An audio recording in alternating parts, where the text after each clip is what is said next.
I mean, usually when we talk about a machine, there's this expectation of moving parts. Right, yeah. Like gears turning. Exactly. Like think about an engine, you know. You pop the hood of your car and you see the pistons, the serpentine belt, the spark plugs firing. Yeah. And a mechanic can just point at it and say, well, there, that's the mechanism. Right, because it's kinetic. I mean, we Yeah. have this really heavy bias toward technology that actually looks active. We want to see the gears moving to believe that something is, you know, doing real work. Yeah, but then you look at the ancient world, you look at the Giza Plateau, and suddenly that whole modern definition of a machine just completely falls apart. It really does. It just shatters. It does. And we are looking at a technological landscape that completely defies our expectations of what a tool is even supposed to look like. So welcome to the deep dive. Glad to be here. Today we're asking you to take everything you thought you knew about the Egyptian pyramids. You know, the idea that they're just these giant static stone tombs and throw it completely out the window. Which is hard for a lot of people to do, honestly. Oh, absolutely. But what if the pyramids were actually a massive piece of societal technology?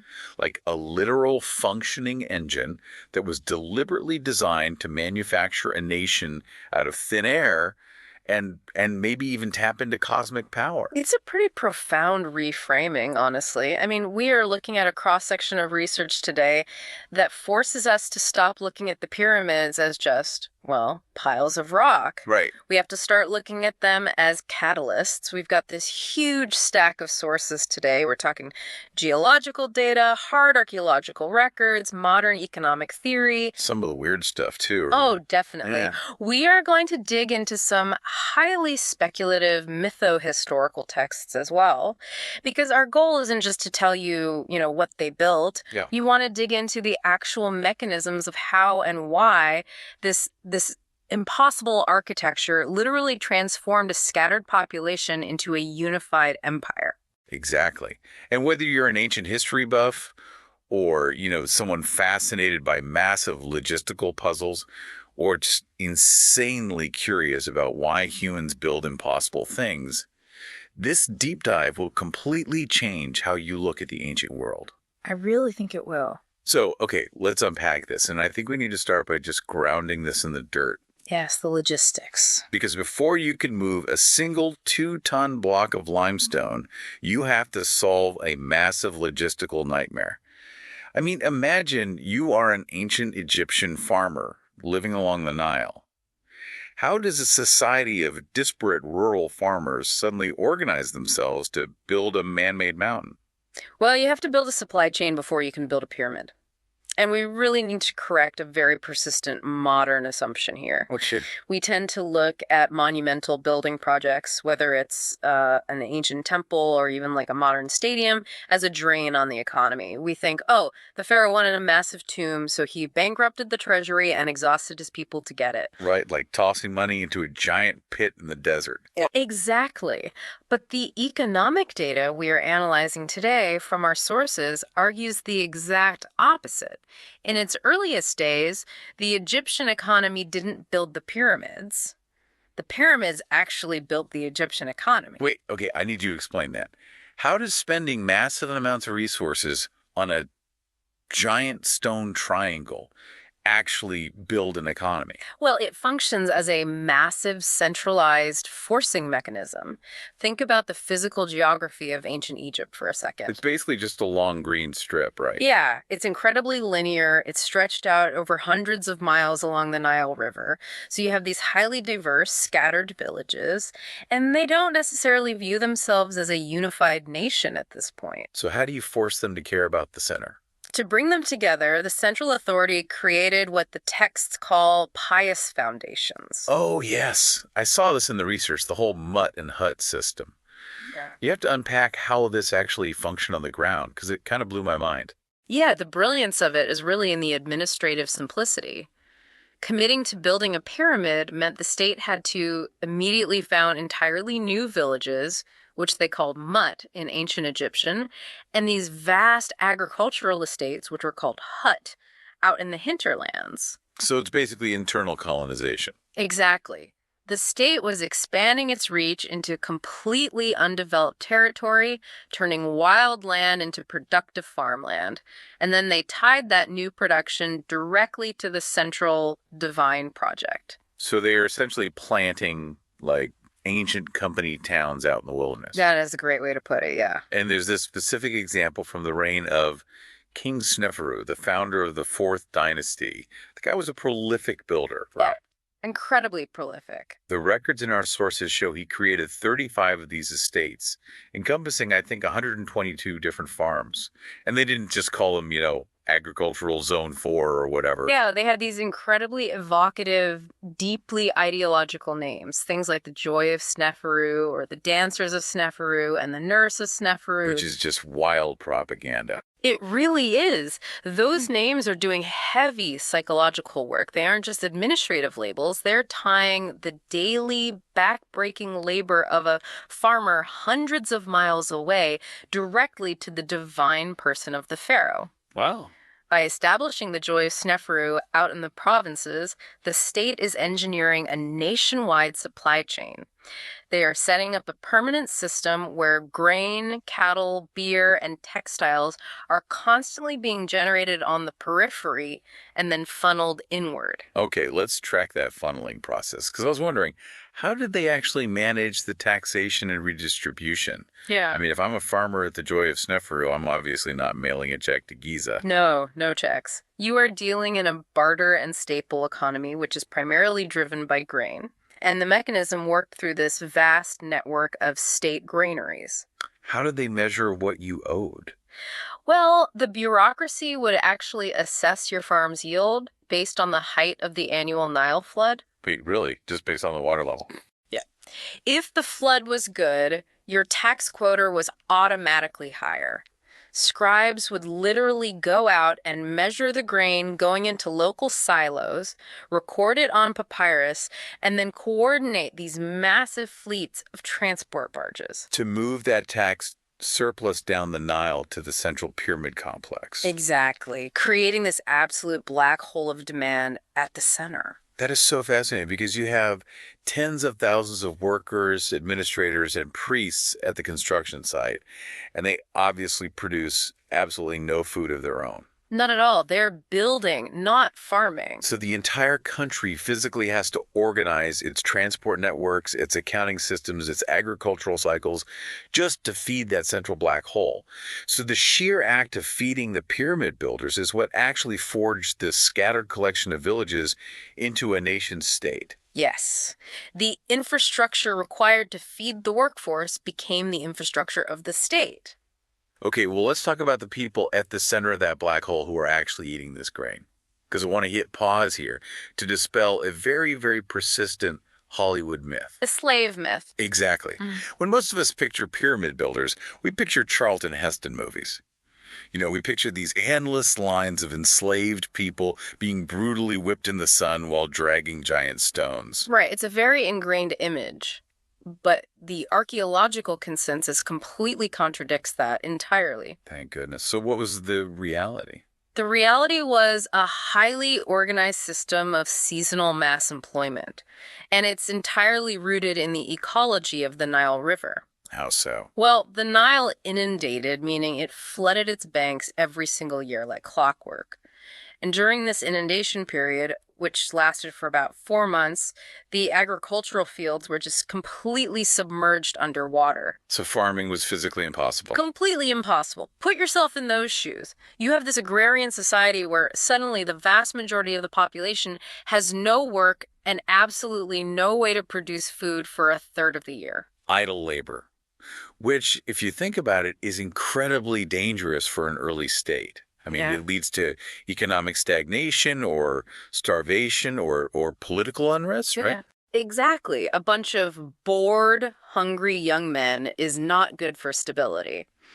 So the administration utilized this window. They brought this temporarily idle labor to the building sites. So this wasn't like a brutal military conscription of some permanent underclass. Not at all. It was a seasonal flow of men from the provinces, and it was deeply embedded in social and religious custom.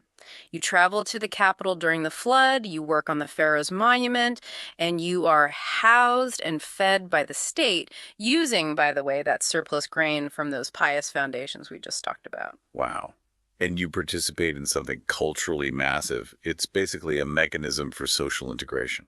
That's exactly the term economists use. Because think about it, you take a farmer from deep in Upper Egypt and a farmer from the Delta in Lower Egypt, who otherwise would have absolutely zero contact in their entire life. None. They barely spoke the same dialect. Right. And now they are hauling limestone together, they are eating state-rationed bread together, and they are returning home with these wild stories of the capital. They literally stop being just villagers and start being Egyptians. Yes. And to see how deliberately this was engineered, we have to look at the architect Imhotep. Ah, Imhotep. He is such a titan of the ancient world. He really is. He was the chief architect for King Djoser in the Third Dynasty, and he was responsible for the step pyramid at Saqqara. But he didn't just build a pyramid. The sources highlight that he escalated it in a way that seems almost like reckless. He definitely pushed the envelope. The records show Imhotep initially designed a 4-step structure. But then, mid-construction, he altered the plans to scale it up to 6 steps.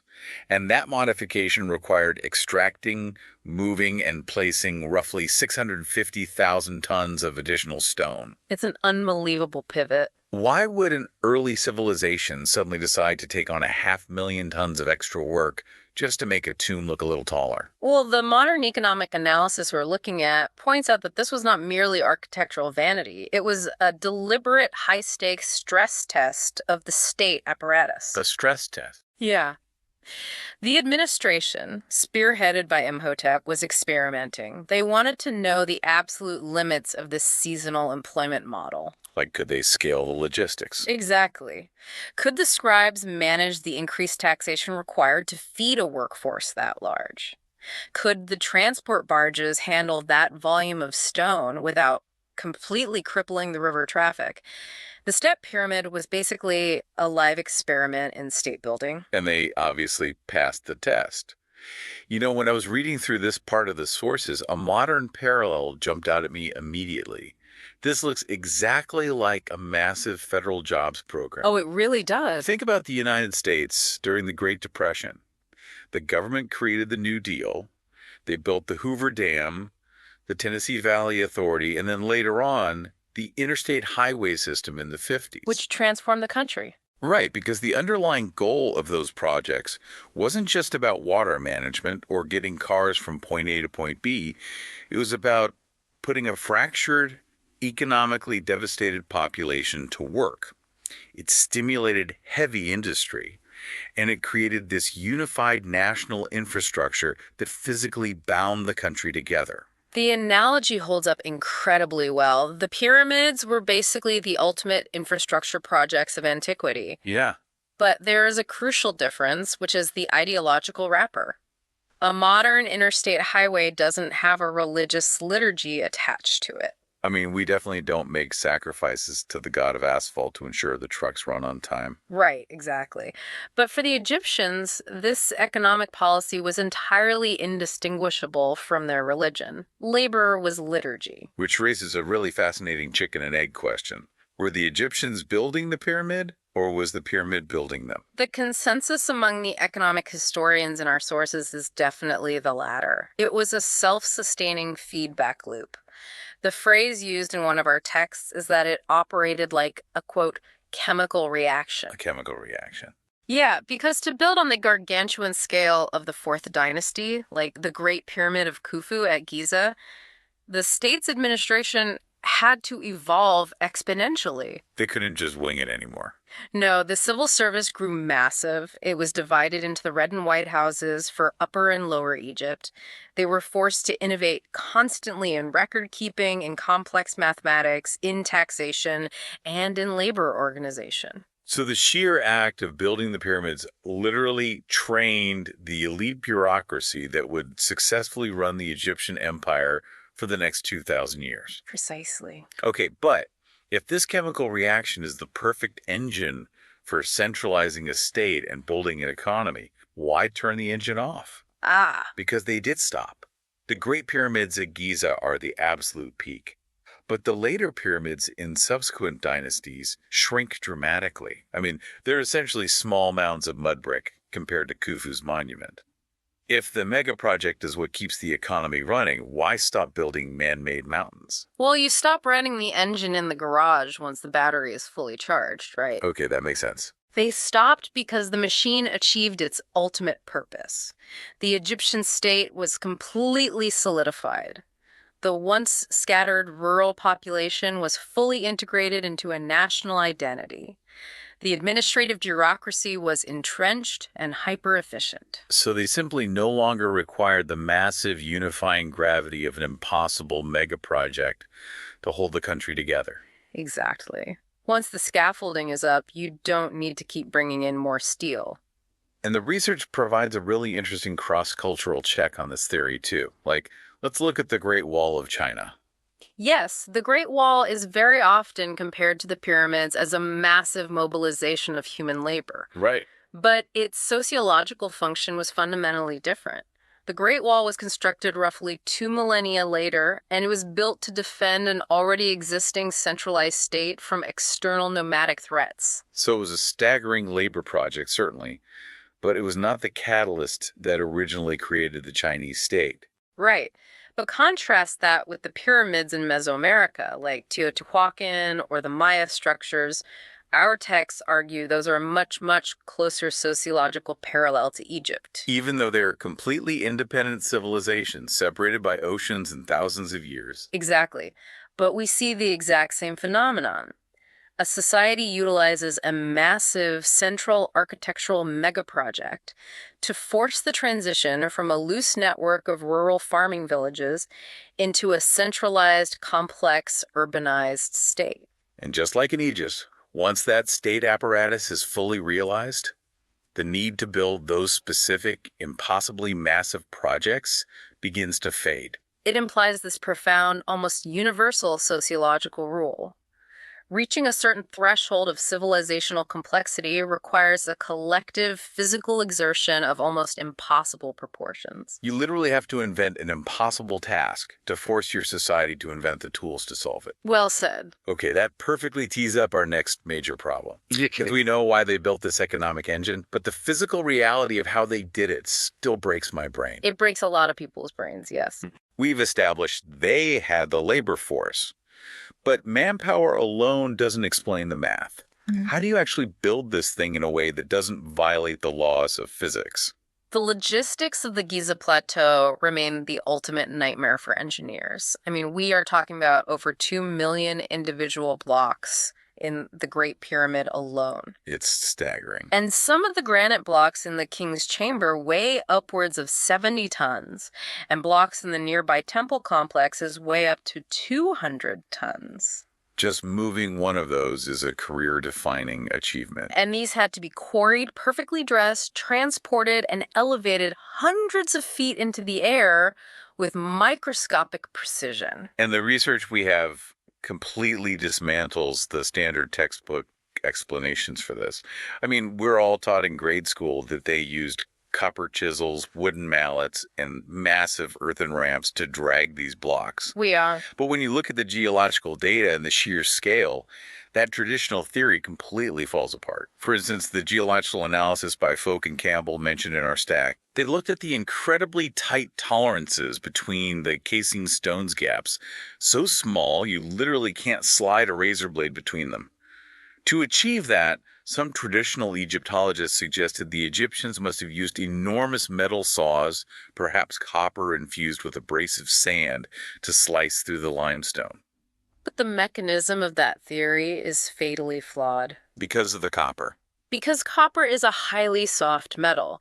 If you are using a copper saw to cut millions of tons of limestone, the sheer friction and degradation of the metal would require an industrial copper replacement pipeline that just staggers the imagination. You'd need more miners for the copper than builders for the pyramid. Exactly. And more importantly, as the source points out, archaeology has never found a single one of these enormous metal saws.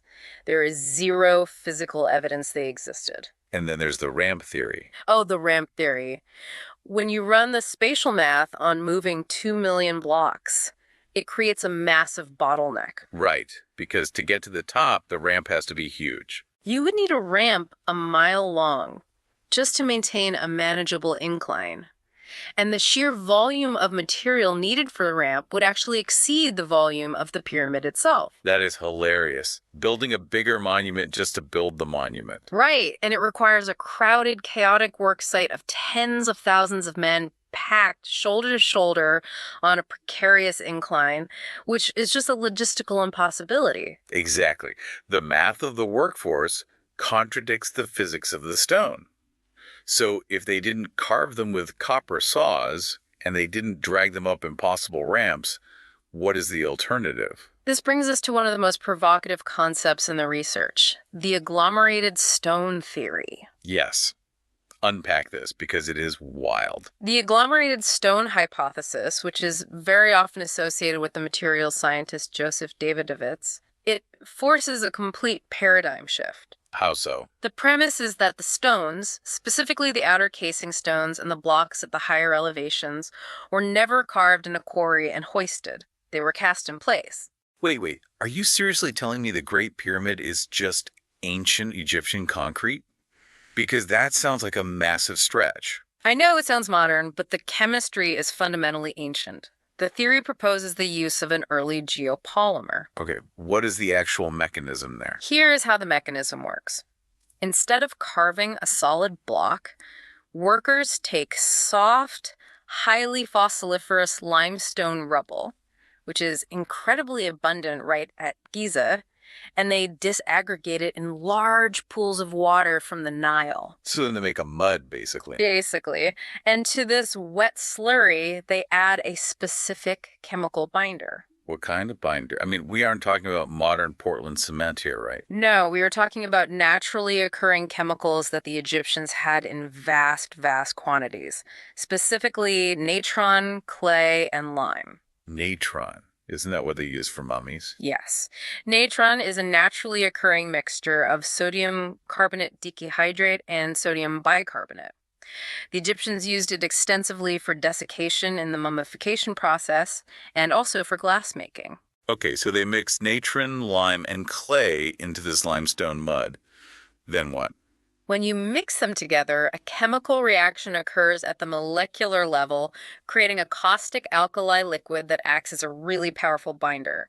You carry this wet slurry up the pyramid in small baskets. Oh, which completely solves the lifting problem. Exactly. You are carrying 20-pound baskets up the stairs instead of dragging a 3-ton block up a mile-long ramp. That is brilliant. And you just pour it into a wooden mold.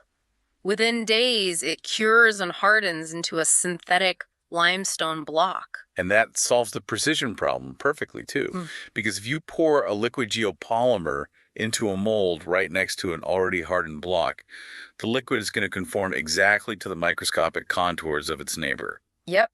When it cures, you have a razor blade tight fit with 0 gaps. That is wild. But come on, did the ancient Egyptians really possess that level of advanced chemistry? Well, to answer that, we have to recognize our own modern biases. Today, we strictly separate the disciplines of science and religion. I mean, in a modern engineering firm, you don't consult a priest to pour concrete. Definitely not. But in ancient Egypt, science, chemistry, and religion were a single unified body of knowledge. The priests were the premier scientists. Right. The research highlights the pre-scientists of Heliopolis. Exactly. The theological texts speak of specific deities associated with this exact kind of material manipulation. Ptah was the creator god and patron of craftsmen. And crucially, there is Khnum. Khnum, the divine potter. Yes. Chem is a major deity worshipped during the Pyramid Age. The technology in question, this magical manipulation of earth, minerals, and water to create permanent form, was explicitly attributed to Tum.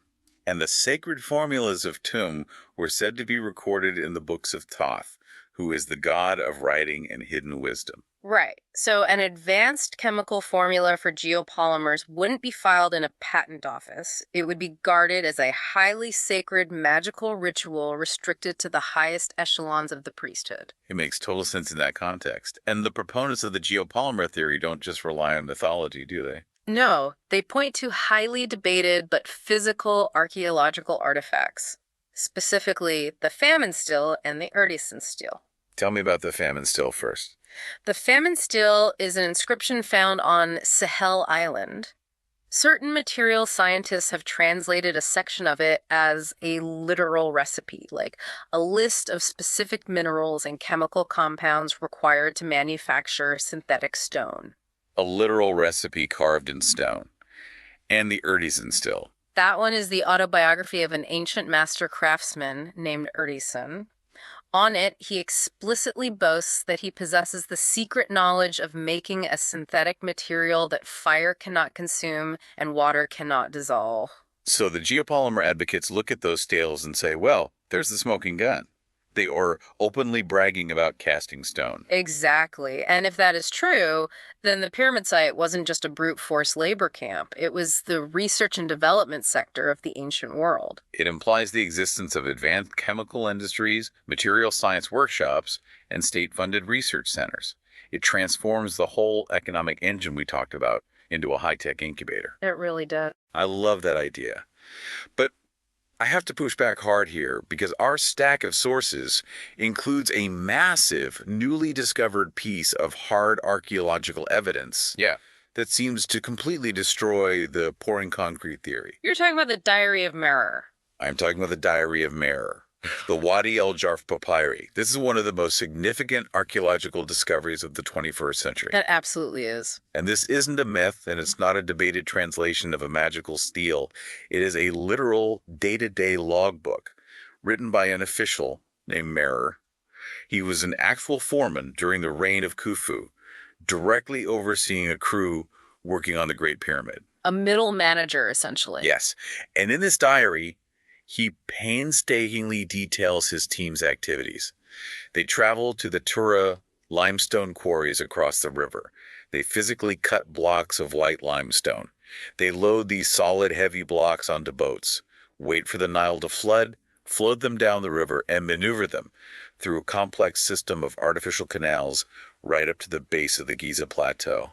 It's all right there in the text. Merer is literally giving us the shipping receipts for carved solid stones. So how on earth do you reconcile the Diary of Merer with the theory that they were mixing chemicals and pouring the pyramids in place? Well, this is where historical analysis gets incredibly messy and where we have to find some kind of synthesis. You have two compelling yet entirely contradictory sets of evidence. Yeah. How do we resolve it? Yeah, that'll lead. The most logical synthesis is a hybrid approach. The Great Pyramid is not homogeneous. The vast majority of its volume is made of rough core masonry blocks.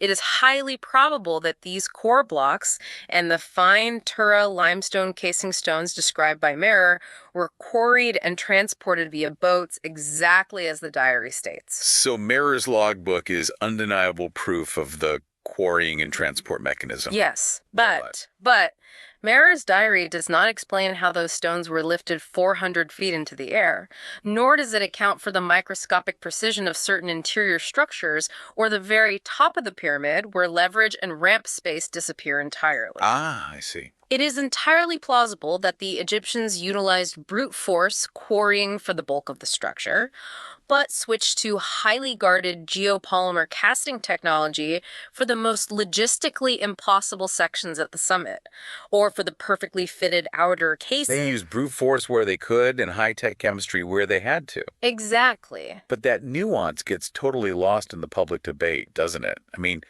the orthodox Egyptologists clutch the diary of Mirror and shout down the chemists, while the alternative history folks ignore Mirror entirely because they want everything to be a lost high technology. It really exposes a deep psychological flaw in how we consume history. How so? We crave simple, unified narratives, and we actively reject evidence that complicates our preferred worldview. The research draws a brilliant parallel to illustrate this academic stubbornness. It references the decipherment of the Mayan hieroglyphs. Oh, specifically the conflict between Eric Thompson and Yuri Norisov. This is such a great analogy. Let's build a context here because it perfectly explains the pyramid debate. Please do. So for decades in the 20th century, the dominant figure in Mayan archaeology was a British scholar named J. Eric Thompson. He firmly established the paradigm that Mayan hieroglyphs were purely ideograms, meaning each picture represented a whole concept or idea, like a peace sign, rather than a phonetic sound. And he ruled the academic establishment with an iron fist. Anyone who suggested otherwise was exiled from the field. Until the 1950s, when a Soviet linguist named Yuri Norisov, working entirely outside the Western archaeological establishment in a bombed-out library in Leningrad, made a massive breakthrough. A total outsider. Completely. By analyzing a colonial-era Spanish manuscript, Norisov realized Thompson was completely wrong. The Maya script wasn't just pictures of ideas, it was a phonetic syllabary. The symbols represented distinct sounds. Right, which meant the code could actually be read and spoken. It was arguably the greatest archaeological breakthrough of the century. And what was the reaction of the digging fraternity, the established Western academic? They completely ignored it. They ridiculed Norisov. Because it was the Cold War, they dismissed his factual decipherment as Marxist propaganda. But mostly, they rejected it because it came from an outsider who hadn't spent decades digging in the jungle, and because it proved the reigning experts wrong. Exactly. They ignored undeniable facts because those facts threatened the established paradigm and their own academic authority. And the text uses Norisov to explain the exact dynamic we see with the pyramids today. Orthodox Egyptologists often refuse to even test the agglomerated stone theory because it comes from material scientists who are outsiders, and it upsets a century of textbooks. And conversely, the alternative history community actively ignores the Diary of Mirror because they prefer a narrative of magical lost technology over the gritty reality of logistics and labor. Facts constantly lose the battle against the faith people place in their preferred narratives. That is so true. And speaking of facing wild narratives, we have to push into the weirder stuff. Oh, here we go. If we are pouring stones with chemistry, what else might we be missing? Let's move into the fringe theories. Because even if you don't believe a word of the occult or alternative history texts, they are incredibly revealing about human psychology. They absolutely are. Let's start with the theory of the megalithic university and the hidden elites. Okay, this brings us to a highly speculative but fascinating socioeconomic theory. The premise of this source is that human civilization did not evolve slowly and organically in isolated pockets. It was jump-started, right? Exactly. It was deliberately jump-started by an ancient hidden elite. The text argues that this elite used a highly advanced, globally standardized system of measurement, which they term a megalithic linear measure, to construct ancient monuments around the world, from Egypt to Stonehenge. But how do you control the world with a ruler? I mean, what is the actual mechanism of power here? Why would a shadow elite care about standardizing the length of a stone block in Egypt and England? Control of trade and ideology. If you want to foster an international trade network in antiquity, and you want to maintain social cohesion over vast, impossible distances without modern communication, you cannot rely on standing armies. The logistics are just too slow. So what do you rely on? You have to rely on standardization and ideology. This theory posits that these hidden elites manipulated the two most powerful levers of human civilization: finance and religion. Unpack that. How do finance and religion merge into a control mechanism? By controlling the astronomy temple priesthoods. If this elite guild standardizes the astronomical observations, they control the calendar. Right. If they control the calendar, they control the agricultural cycle and the religious festivals. And more importantly, if they standardize the geometry and weights used in temple construction, they are simultaneously standardizing the weights and measures used in international markets. Wow. So a standardized cosmology enforces a standardized economy. Exactly. The pyramids and megaliths become massive physical nodes in an ancient communication and control network. They are the anchor points that ensure a trader in Egypt and a trader in Mesopotamia are operating under the exact same mathematical and ideological reality. So it's basically ancient globalization run by a shadow government of mathematician priests. That is wild. It is wild. But it gets even more sci-fi when we look at the numerology source in our stack. This text completely rejects the tune theory and explicitly states that the Great Pyramid was a, quote, gigantic power source. Yeah, this is where we cross from physical engineering into metaphysical or spiritual technology. These occult and numerological texts propose that the specific geometry, mass, and material of the pyramid were designed to generate, amplify, or transmit energy. The source claims that the knowledge and wisdom of the ancient leaders wasn't just buried, it was amplified by the structure's resonance and spiritually transmitted throughout the nation to constantly guide or control the population. Yeah. But let's ground this in the physics they claim to be using. How does a pile of rocks generate power? The fringe texts constantly bring up acoustic levitation. Right, the theory of vibrational technology. The mechanism proposed here, however speculative it is based on resonance frequencies. Okay, explain that. Well, the Great Pyramid utilizes thousands of tons of rose granite in its interior chambers. Granite is highly rich in quartz crystal, and quartz is piezoelectric, meaning it generates an electric charge under mechanical stress. Okay, that's real science. It is. So the alternative theory suggests that by utilizing specific acoustic frequencies, perhaps generated by the geometry of the chambers or some kind of external mechanisms, the builders could hit the exact resonant frequency of the quartz. And what does hitting that frequency supposedly do? In modern physics, acoustic levitation is a real thing. We can actually levitate small water droplets or insects using sound waves that create destructive interference and acoustic radiation pressure. But they're talking about stones, not bugs. Right, the fringe leap is scaling that up. The theory argues that the ancient technicians used massive sustained sound waves to alter the local gravitational field or neutralize the mass of the granite blocks, allowing them to be moved effortlessly. Okay, assuming for a second that's true, think about what that does to the economic engine we discussed earlier. If they are moving 70-ton blocks with sound, the workers aren't just hauling a rope. No, it completely changes the nature of the society. The economy is no longer based on brute physical labor. It revolves around highly guarded knowledge industries. You would have elite guilds of acoustic technicians and harmonic engineers. Yes. The training, the secrecy, and the ritual surrounding these frequencies would represent the ultimate intellectual capital. The state's power would rest entirely on monopolizing this proto-scientific, magical industrial complex. In this scenario, architecture literally becomes theology. The act of building the pyramid isn't a construction job. It is a massive, state-sponsored liturgy that harmonizes the physical earth with the cosmic order. It's a deeply intoxicating narrative. It really is. But as our critical sources point out, we have to look in the mirror. We have to ask why modern people are so utterly obsessed with these specific ideas. We really do. I mean, why are the bestseller lists filled with theories about Atlanteans, ancient aliens, and lost Ice Age civilizations wielding acoustic levitation? Because we constantly project our own contemporary anxieties onto the blank canvas of the ancient past.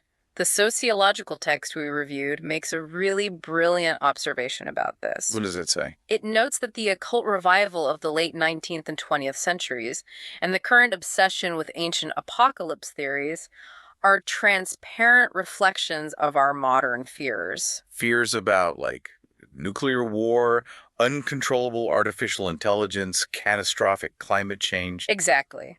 When a society feels deeply insecure about its own future, when we feel that our civilization is fragile and on the brink of environmental or technological collapse, we find immense psychological comfort in the myth of a highly advanced past civilization.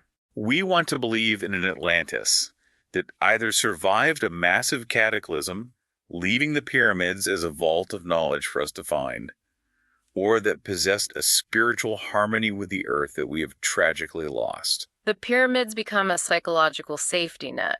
They stand as a testament that something might survive our own looming disasters. There is a quote from the text that sums this up perfectly. It says, "The meaning of the pyramids isn't to be found in stone, but in stories." That's a great quote. The scientific, gritty truth that they were economic engines built through taxing peasant farmers lacks the poetic, redemptive resonance that people crave when they are terrified of the modern world. You can lay out the supply chains all day, but facts cannot overcome the faith people place in a lost utopia. We see what we desperately need to see. We look at the stones and we see history, or we see faith, or we see a fantasy of our own survival. Okay, but I have to bring up the weirdest document in our stack. Yeah. Because even if we discard the aliens and go back to the factual academic economic engine theory we started with, the idea that the pyramid was this great social integrator bringing the nation together, that still sounds incredibly romantic. That sounds a bit utopian. Yeah, the whole nation linking arms to build a monument. But we have an excerpt from a Scientology compilation in our sources. Now, regardless of what anyone thinks of that organization, the sociological critique they level at the pyramid builders in this text is brutal, and we need to address it. It is a stark, vital counter-perspective that aggressively strips away the academic romanticism. The text asks a very blunt, uncomfortable question. Has it never occurred to anyone that the existence of these massive pyramids, constructed to house the corpse of a single individual worshipped as a god, might represent a deeply sinister relationship? The source bluntly states that the Egyptian civilization is the chief historical example of a vast, unbridgeable chasm between the haves and the have-nots. You have an elite microfraction of society treated literally as divine beings, while the overwhelming masses are sweating in the hot sun in loincloths, eating rationed bread to build their tombs. Is the term economic engine just a polite, sanitized academic phrase for romanticizing absolute tyranny? That is the essential, unavoidable moral tension of this deep dive.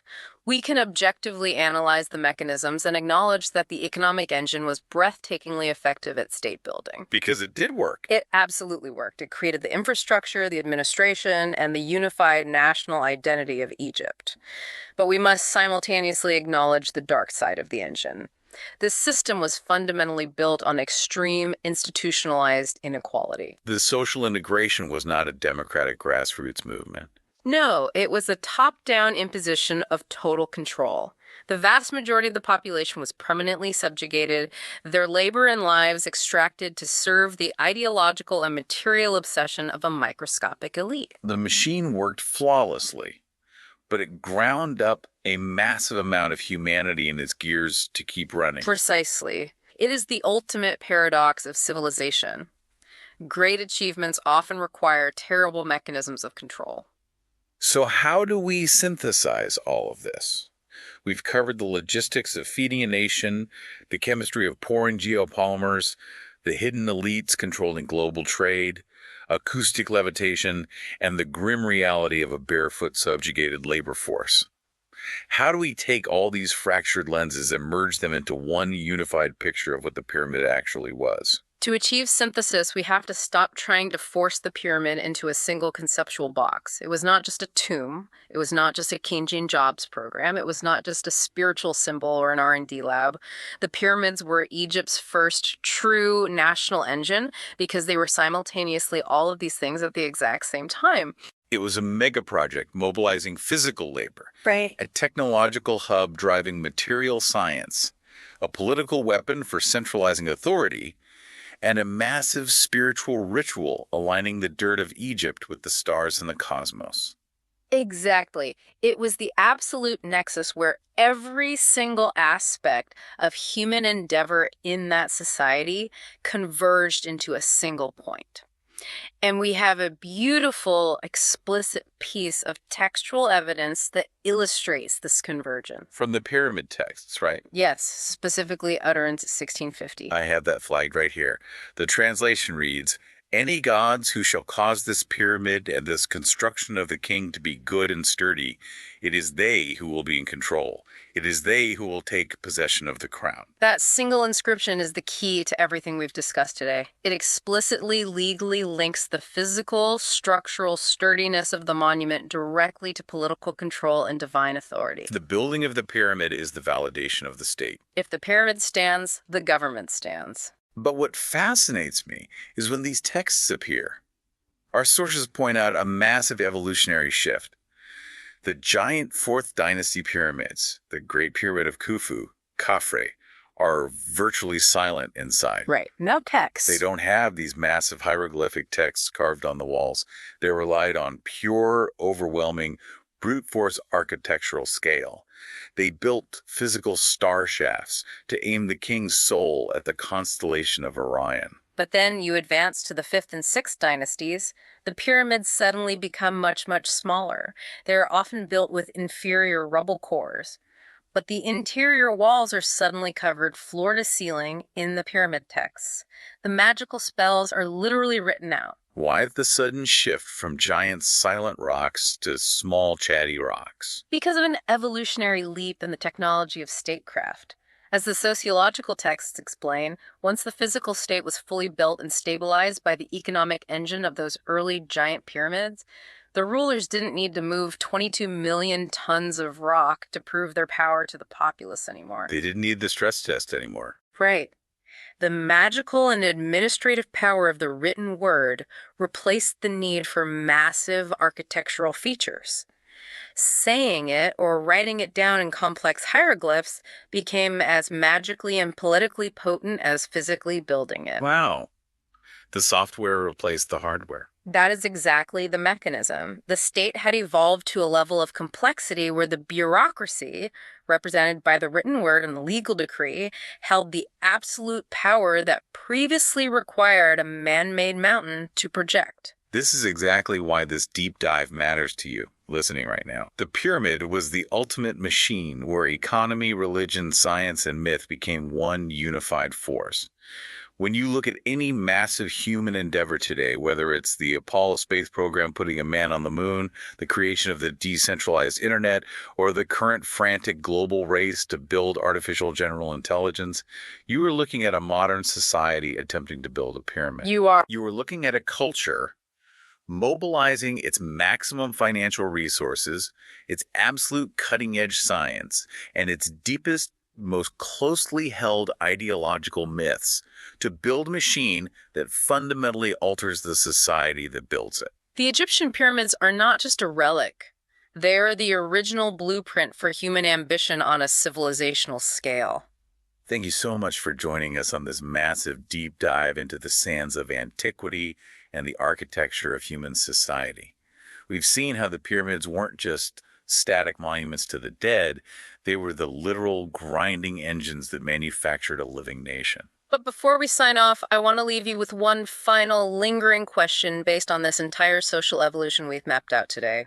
We've established that the ancient world required the sheer, back-breaking impossibility of a massive physical mega-project to force a scattered tribal population to unify into a functional, complex state. They had to invent an impossible mountain to become a nation. Precisely.